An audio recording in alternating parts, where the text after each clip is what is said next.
calm down before you stress up the groove. The energy a little different when the blessings accrue. Hey, who you talking to? Just know I ain't no regular fool. Could be anything in the world, but I can never be you. Because I ain't surprised at all. Seen them rise and fall. Went up the mountain, it wasn't hard to climb at all. At the top, I found some relief. I finally got some peace. Carry on, but please don't mess up the mood. One thing I want to talk about today is the idea of serving systems. Serving systems has been, for me, my entire life. It hasn't altered, it hasn't changed, where I've seen a lot of alterations and changes and advancement in other systems like offensive systems, defensive systems, receive systems, things of that nature. What is one big way that both of us agree on in serving systems that should be the next big change for everybody? Yeah, well, I think that a part of this is the philosophy of attacking seams rather than players, because it is more challenging more often than not to, pass on your side than having someone serve directly at you. So you and I are big believers in what's essentially serving seams rather than serving spots. So there's 6 spots on the court, and sometimes I have seen coaches use those spots as to where to serve towards. But for us, you and I are big on 4 seams that we're serving and then having short and deep in those seams, just because we do see that it's that much more challenging to again pass between 2 people than it is to be serving directly at someone. I think you're right. And for people that don't know this, essentially it's set up where you're typically around, like Mark said, where you have 1 through 6 and you're giving out things, and that determines your long and short. But if you think about it, if you just focus on the 4 seams, right? The first seam is 1 spot to the end line, or sideline, excuse me. And then it's your seam between 1 and 6. It's your seam between 6 and 5. And then your 4th seam is that 5 to the other sideline. Yep. By doing that, again, it's that emphasis on making players move, making the other team communicate. And by allowing it just to be 4 numbers, it makes it a little easier for players just to be like short 4, short 1. And I think one of the craziest things that really kind of came to me is then you also lose, all that muscles you have to gain in your forearms to be like 1-6, 1-6, 1-6, right? And because we all serve the seam, we all have that concept. So why not build a system to make it easier to read for your players than being back and forth, back and forth. Did they see both? Did they see both? And then visualizing is different, but I'm also a big advocate of just say short, just say long. I'm okay with not having those type of numbers because it's really about the concept of serving and I guess what you do. So like for us, we do a very aggressive serving.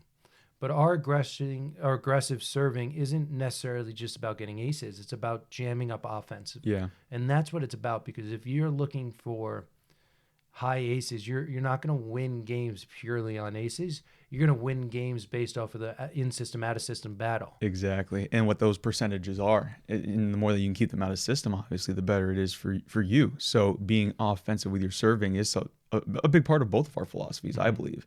And so just keeping that in mind. And like you said, backtracking a little bit, the simplicity of 1 through 4 and then either saying short or deep, or I just have a symbol for if I want to go short or deep. It has made the clarification of what's going on and what we're trying to say so much better.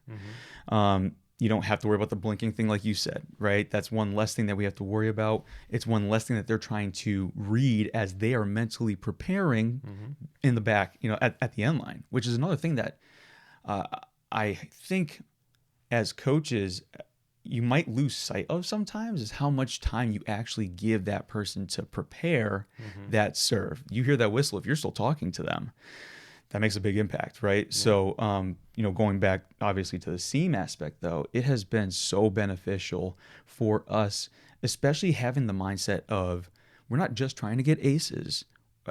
I'm really just trying to make maybe they're outside, have to take that one step inside, which slows them out, from going outside the court and having a better swing.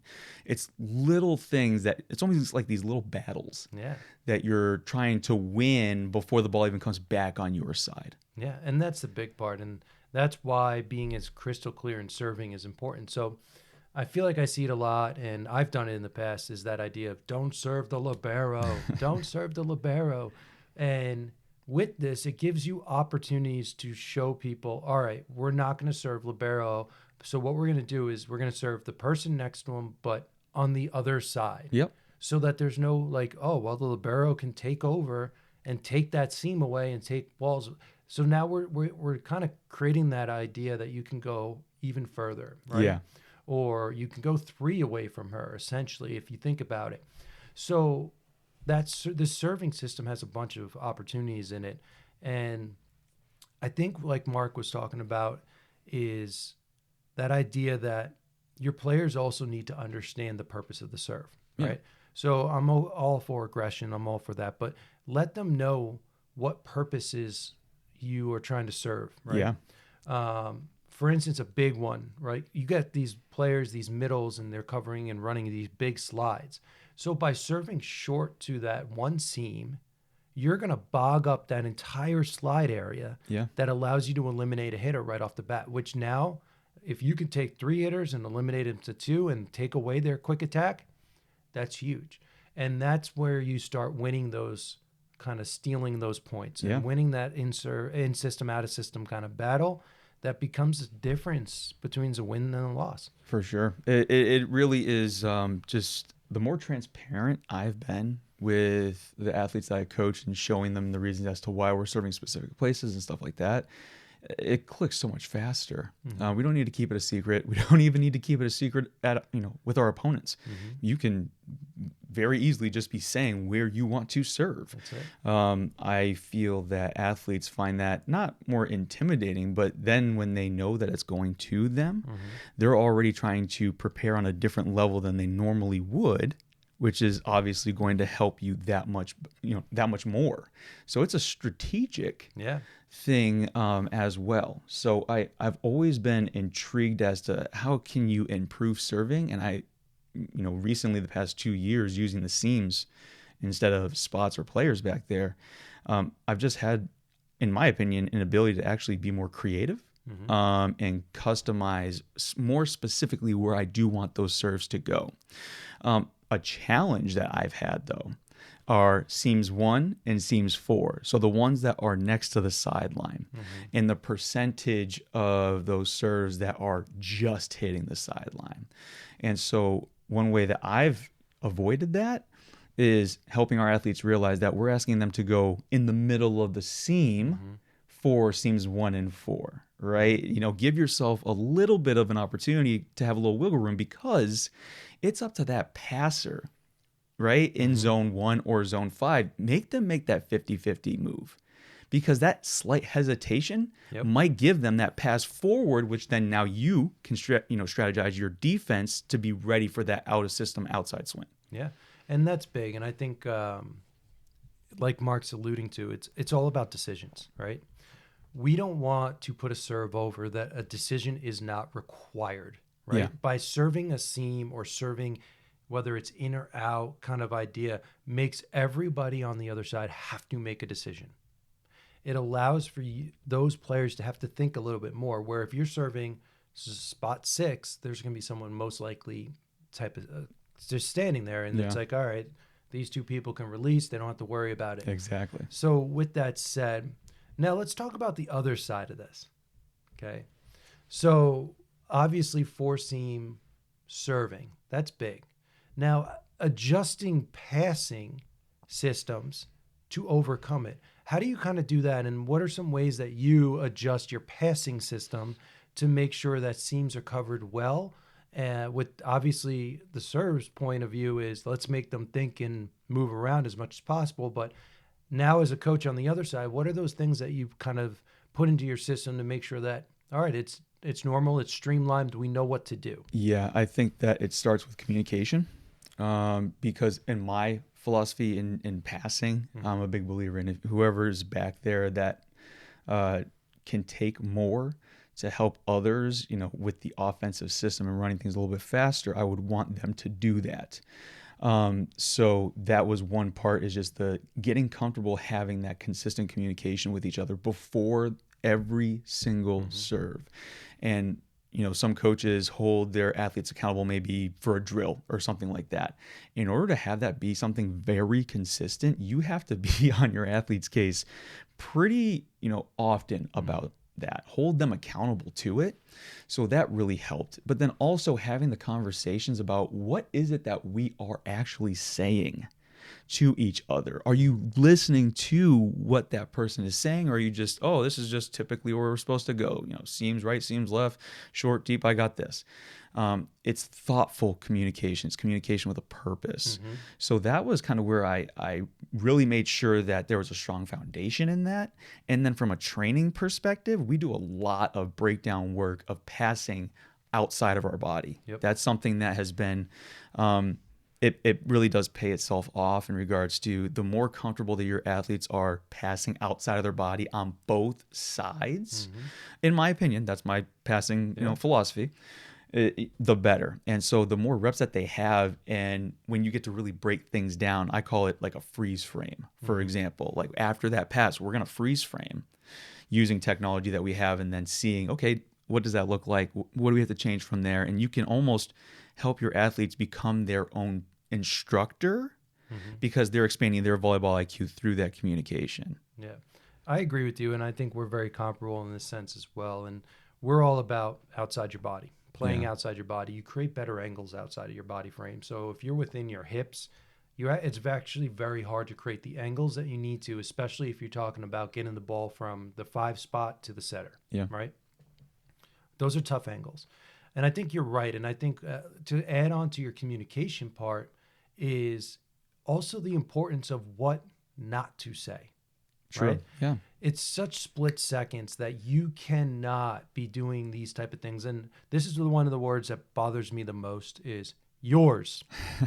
It's like, okay, yours. Like that. All I hear is like a chirp that essentially to me is like, I'm taking this ball. Yeah. Right. And so if you're being told that you have to take it is almost something. So for us, we utilize our system to kind of take away those like type of things. And what we do is we do a lot of crossing, right? We have 2 people cover seams all the time. So obviously a lot of times there's going to be more of one person than the other. But for us, if you're back up in that seam, you don't make decisions. The person in front of you does. So that person in front of you will either take it or not. And if they obviously don't take it, you're backing them up at a lower point for the ball. If they take it, then obviously it was their ball. So that's how we take it. And we really systematically break it down to whoever is closest to the ball being served will take the short ball. Yep. Everyone else, and that's very seen in a lot of different areas. So for us, we always want to see it, and we do this defensively as well. We always want to see 2 people crossing in that seam. And I don't see it as much in passing typically as I do in defense, but I find it to be pretty kind of resilient way to also overcome the defensive issue, or excuse me, the communication issues for that your ball. Absolutely. We're saying the exact same things. It's communication with a purpose. And at the same time, I love the fact that you did touch upon, well, yeah, this is actually a method that's used in defense. Why aren't we using it? And we do as well. We have the exact same responsibilities and stuff like that. Of course, if, like I said earlier, if I do have that player that can take both seams, then we're leaving them to that, for example. But from a crossing perspective, if we are doing our traditional themes, it almost reiterates what's going on. And I love the fact that you also talked about the type of communication that helps to avoid that person that's always shifting behind doing the 50-50 guesswork. Yeah. Right? If you are kind of communicating with your program and saying it is up to that first person who's crossing in front to decide whether they are taking that ball or not, no matter what, that person behind has to be prepared. Yeah. I think that type of communication, like, with your program earlier, and as long as you're continuing to practice that and get comfortable with that, it will pay itself off. I mean, think about how many zeros can at least become ones on that, and how big of a difference that makes in your pass ratings.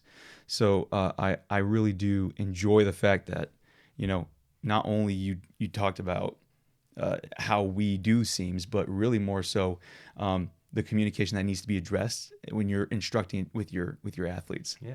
And I think for me, the last piece of communication, and for us in our gym, typically, obviously it can't happen all the time, but typically the only people that are allowed to scream in and out from the end line is the bench. Yeah. That's right. Okay. Interesting. Yeah. And that's the thing, because they have the best perspective. You always have someone that's directly on that line, and they can see how that's kind of projecting, where you're, as a player, you're moving backwards.